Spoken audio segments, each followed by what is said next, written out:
So, kung bago pa lang, like, subscribe. Like, subscribe, comment, share. Tinalagay sa playlist. Okay. Sa how to overcome challenges in life. With spiritual life. Yun ang spiritual life, guys. Hindi ko ma-explain. Paano ko i-explain o paano ko ipapaliwanag in a simple way. O lay terms. Yun lang din na ang common sense ang kailangan dito sa spiritual. Kailangan din visualization. Kailangan organize. Kailangan mong may sample ka. Yung sample na gagayahin mo at mga example, mga story din.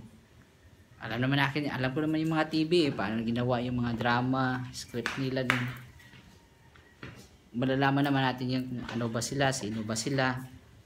Pero sa TV lang yun, hindi yung totoo. Hindi yung reality, kaya sa social media.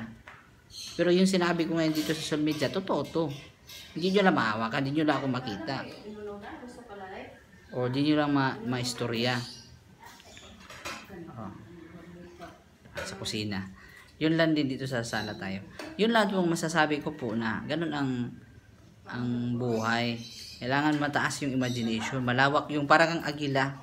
Kasi kung yung imagination ay yung malamundong mundo, dito lang sa flat world na the earth is flat lang daw, dito lang sila sa mababa. Yung spiritual, kung halimbawa natin sa agila, di ba ang agila lumipad siya lang isa?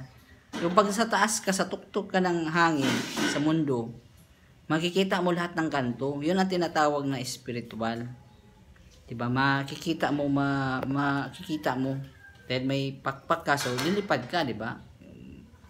Bago sila lumipad, diba? Daming practice nun, diba? May control yan. Naaral yung sarili nila. Yung buhay natin parang halimbawa sa agila. Diba? Nung bata pa yan, tinuruan niya sa nanay. Yung agila, nung bata pa yan, diretso yan, ituturo agad sa nanay. Ilalaglag talaga yan sa may salag, yung lalim doon. Ano, yung maliit na ibon, ako, nagsisipag talaga yan. Ganon din ang buhay. Ang buhay, yung para ding agila, tuturuan ka niya kahit di pa sanay. Yun lang din dito sa mundo. Akala mo, pag hindi ka agila ang iniisip mo, kung hindi ka spiritual, syempre di mo makikita lahat ng istorya. Ay, mali pala tong ganito. Malaman mo na yan, may sakit ka na, matanda ka na, naghiwalay na, wala ka ng pera. May hirap na trabaho dito sa Pilipinas. Dito, yung sitwasyon ko rin, parang agila din. Siyempre, tinetake advantage ko rin yung single tayo. Siyempre, mag-interview, nakikita. Mayroon tayong interview, nakikinig niyo yung tenga natin. Pero hindi ko ginamit yung nalalaman ko para manira sa ibang tao. Or manakit, or magsasabi ng kalukuhan dito. Itong sinasabi ko is meaningful sa buhay. May purpose. Ito guys, bawal pala itong ganito. Matatawa sila sa akin na, ano ba yung sinasabi mo? Ganito. Marami kami. Tama kami. Oo, yun. May example yung mga foreigner. Nagko-comment ako. Si Mike Philippines. MYK. Hindi ko naman sinabing siraan siya. Sinabi ko na, yung mga foreigner daw, example lang sa mga foreigner. Pumunta tayo sa ibang dimension, sa ibang bansa. Ngayon, sabi ng mga foreigner, bakit ako bibigyan ng pera or reward yung nanay yung tatay nila? Kasi yung asawa ko na yan. Hindi na dapat ka pupunta dun sa bahay ng nanay tatay mo na magbigyan mo sila. Hindi nila naintindihan anong istorya dito sa Pilipinas. Ang mga tao dito naghihirap, nagtatrabaho para sa pamilya. Pero itong mga foreigner, iba yung ugali nila. Hindi, bullshit yan. Wala yan, hindi yan totoo yung sinabi mo. O diba? Magkaaway yung mga prinsipyo. Sabi nila, bakit ka tutulong sa nanay? Bakit bibigyan mo yung uncle nila? Yung pamangkin nila, bakit mo tutulungan? Yung Amerikano kasi, kanya-kanya yung mga ugali nila. I love my own. Di ko mahilig matulong. Swerte lang kung tutulungan kita. Dito sa Pilipinas, patulungin lang talaga tayo. Kahit di man tayo mayaman, may malaki tayong puso. Sa kanila, hindi sila magre-respect sa magulang. Oh, you are just now, ganun. Oh, yung anak nila, ganun din. Ngayon, di nila gagalangin yung asawa ng nanay. Sabi to? Yung nanay at tatay ng asawa nila, nagluluto sa kusina. Hindi nila gagalangin kasi matanda na yan. Bakit ako magtutulong sa kanila? Asawa ko na yan eh. Yun lang din, hindi ko pinanood kasi, hindi siya sa Pilipino. Sa kanila, tama na yun sa kanila. Pero pag naawa din sila, pag, kanya kasi sila eh, hindi sila nagtutulungan. Nga tapos, bahala ka na sa buhay mo. Nanay, tatay ka na eh. Yun lang din na, wala dong tayo. Si Lucky, malaki na. Yun lang din na, nahirapan tayo mag-analyze. Ano ba talaga gusto nila? Di nila maturuan ang kanilang bata. Galit sila. Wapo nga sila, maganda. Papuputi nga sila. Pero yung problema, madali sila tumanda. Mahilig sila sa bisyo, hindi mo magsabihan. Mali yan. Dapat magche-checks ako. Marami akong pera. Ako nang may-ari sa iyo. Yun lang din. Hindi ko sinasiraan yung foreigner, pero example lang. Yun ang mga ugali nila. Yun ang mundo nila. Tayo mga Pilipino, may tayo sariling mundo. As identity as Pilipino. Iba sila. Kada Amerika, iba yun. Iba din yung European. Iba din yung Indian world nila. Yung mga mundo nila. Or mga belief nila. Oo. Yun lang din ang kaibahan dito sa Pilipinas. Kahit mahirap tayo, mahal natin yung magulang natin, yung ating pamilya. Tutulungan natin yung mga kapwa, kapatid natin. Pero doon sa kanila, kanya-kanya na yun. Wala na akong pakialam dyan. Bakit ka nandito? Kung magbabayad ka dito, di ba? Hindi naman lahat ng tao maraming pera. Alam naman natin hirap eh. Wala makaipon, magkakasakit din. Yun lang din na hindi natin maintindihan. Yun, di ba? Kung ikaw Pilipino, pupunta ka doon sa foreigner na mundo, malulungkot ka kasi hindi ka sanay. Hindi yun ganun ang belief natin. Bahala ka na doon. Kanya-kanya na silang mundo. Sila lang doon. Hindi ka masasanay. Hindi ko naman din-discourage ang mga foreigner. Pero, yun talagang identity nila. Bakit ka dyan ka sa pamilya mo? Dito ka na sa akin. Kasi asawa tayo eh. Bakit ka ganyan lagi ka tumatagal sa nanay tatay mo? Diba? Pero tayo dito, sasamahan pa natin yung nanay, sasamahan pa natin yung tatay, tutulungan natin sila kung nagkasakit tayo. Mababait tayo mga Pilipino. Mabait din sila. Pero, mostly, ganun ang ugali nila. Din makikita mo yan sa mga bar. O, mag-iinuman yan doon. O, magsisigarilyo na doon yan. Minsan, magdodroga pa yan. O, diba? Sa mga bar doon. O, alam natin yan. Mga sinusuot nila, minsan, ganun eh. Sige, pili mo na tayo doon. Pagkakita nila ng isang tingin po lang, nagustuhan mo na siya. Ano yung nangyari na? Yun sa akin. Minsan, tutulo ang luha ko eh. Ganito palang reality. Ito palang buhay. Sana kailangan mo ma-explore, pero hindi dapat ka nag-explore. Nagkasala ka o madisgrasya. Explorer tayo eh. Pero, para ding Internet Explorer, di ba? Ngayon, Safari na or Google. Yung dating internet sa PC Internet Explorer, bagal ng loading, di ba? Sa internet, sa cellphone, ang bilis ng loading ng app, di ba? Yun lang din na masasabi ko na medyo kailangan natin din ng exploration. Pero kung mag-explore ka, hindi ka rin dapat mawala, maligaw sa landas. Ganon talaga ang identity nila. Yun talaga ang pag 18 years old na ang anak, okay lang dun sa bansa nila kasi mayaman sila, okay yung trabaho nila dito sa atin. Mahirap talaga. Marami din tayo, relatives, marami naghihirap, marami nagkakasakit.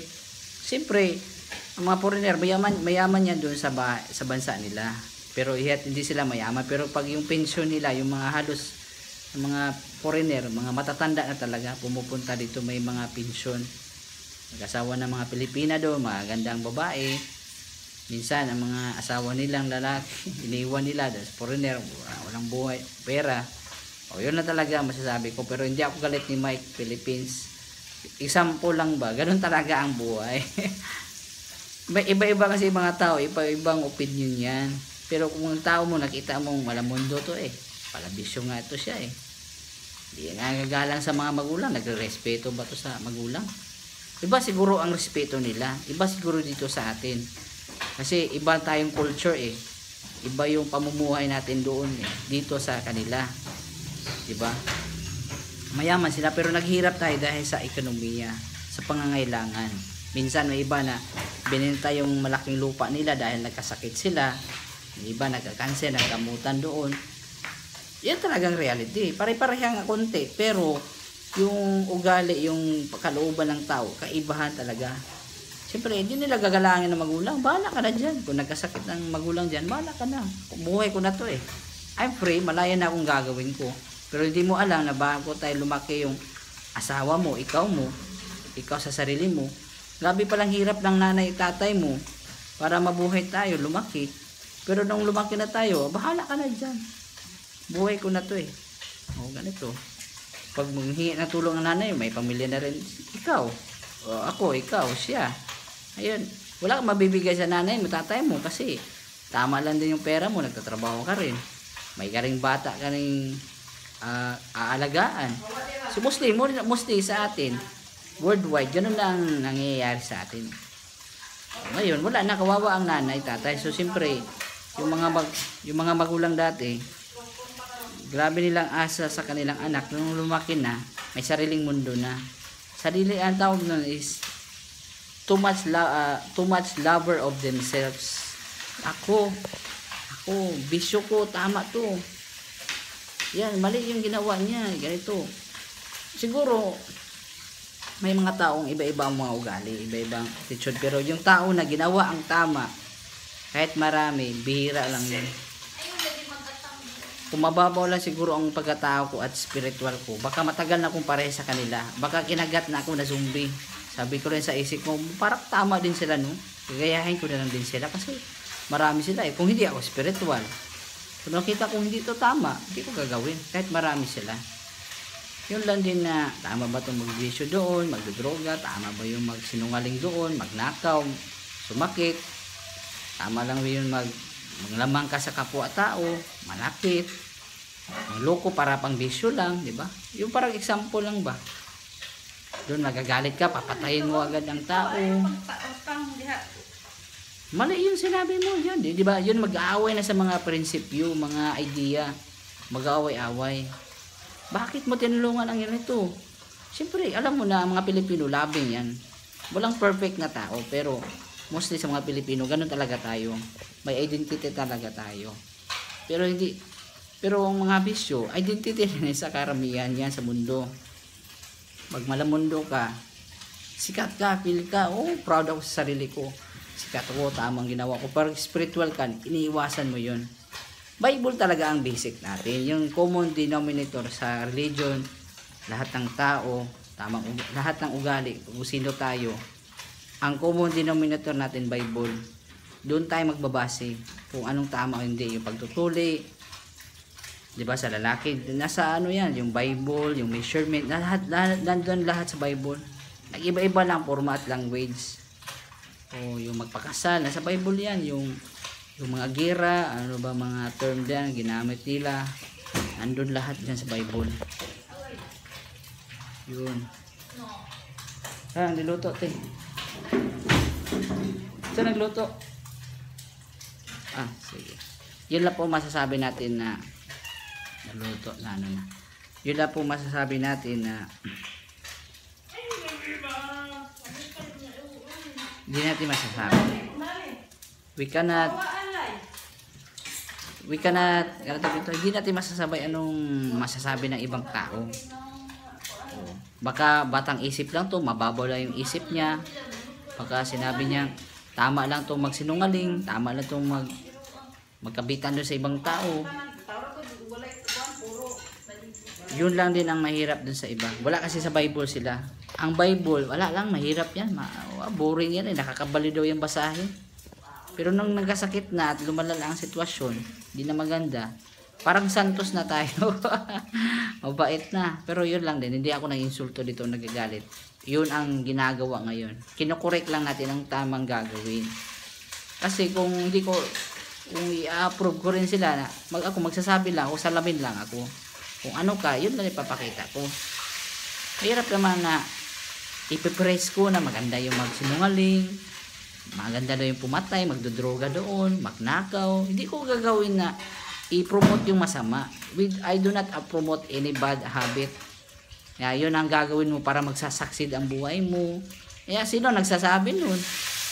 Yan, kaibigan mo, sinapian ni Satanas. Maganda tong droga guys. Pare, ganda to. Wala ang stress mo. O, totoo nga, si Satanas nandoon. Nabibigta. Ayun. Maganda tong magkabit-kabitan ngayon, magsinungaling. Ako, magtago-tago sa masaya yan. Yo, excited ka rin sa isip mo yun. Naglalaban na yung isip at katawan mo ngayon. Sino bang tama dito? So, sino bang referee? Ang Bible. Yun ang kailangan natin. Kailangan ko ikaw. Si Bible. Si Yahweh ang kailangan natin. Hindi ang tao. Kasi ang tao, nawawala lang din yan. Pero itong sabi sa Bible, sabi po sa Bible, mawala man ang langit at lupa, ang salita ng Ama, hindi nawawala yan. Diba? Kahit mainding man ang mundo, ang tao lang mainding. Ang salita sa Bible, hindi nawawala yan. Sabi nila, nag-expect sila na maganda ang buhay. Ganito ang buhay ko, pero nag-expect sila maganda ang buhay, pero yung ginawa nila, hindi nila alam. Hindi nila ni-x-ray, o hindi nila CT scan ang ginagawa nila, or personal meditation or journal. Tama ba itong ginagawa ko? Hindi. Meron pa akong konsensya or wala? Masaya lang. Okay lang. Marami doon eh. Enjoy doon eh. Ako, ganun din ako eh. Nag-aaway yung isip ko eh. Alam nating bata tayo eh. Pero siguro, meron na siguro akong konsensya. Sana, ma-share ko lang na dapat may konsensya tayo. Kasi kung mag-i-expect tayo ng magandang buhay, then mali pala yung ginagawa na baka doon tayo nabulag, blind spiritual. Hindi siya blind sa mata niya, or blind sa isip niya, or mind's eye. Mali pala tong ganito, no? Hindi dapat to gagawin itong mga ganitong bagay. Bawal pala tong sobrang kain pala. May iba matakaw sa kain, di ba? Nasa Bible yan, glutinous. Sobrang kain ng karne, o yun. Yan ang nangyari, sobrang alak, nagkasakit. Nasa Bible pa yan. Ang nangyari ngayon, lahat ng nangyari sa mundo, ano na tawag ito? Walang nagbabago. Yung ang sitwasyon lang, mga building, pero pare-pareha lang din ang situation. Yun lang din na dumadami ang masama ngayon, panahon. Kala nilang tama, sikat na.